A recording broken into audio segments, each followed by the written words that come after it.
Pardon ? Est-ce que... un élève qui ne suit pas. Alors, Laurent Ozon, plutôt. Alors, est-ce que l'hôpital va être sauvé grâce à cette main-d'œuvre qu'on va faire venir, d'ailleurs ? Alors, on le fait déjà depuis un certain temps. Petit 1, petit 2... là, on crée un titre de séjour. On a importé massivement des infirmiers, du personnel médical en France depuis plusieurs années. Et des médecins, disons-le, on le sait tous. Des médecins, mais surtout beaucoup d'infirmières, beaucoup de personnel intermédiaire dans le milieu hospitalier.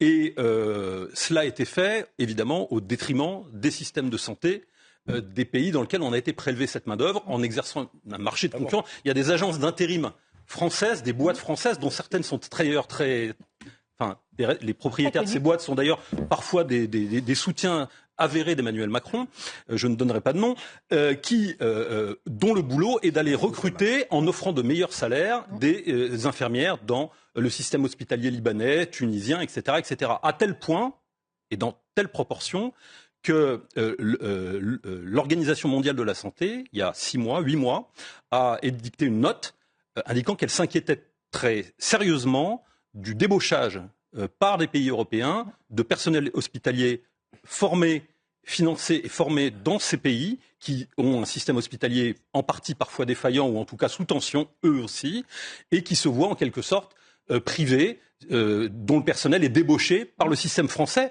Système français qui, en même temps qu'il va aller embaucher des infirmières en Tunisie et au Liban, accepte que des dizaines de milliers de soignants soient encore aujourd'hui privés de travail et privés de dédommagement parce qu'ils ont refusé de se faire vacciner avec un vaccin qui non seulement n'empêche pas la transmission, mais n'empêche pas la contamination et la maladie. Donc, ce que je veux dire par là, c'est que on a sabré le système médical français, le système médical français, on va se servir cyniquement dans les systèmes hospitaliers de nos pays, avec des pays amis qui bordent la Méditerranée.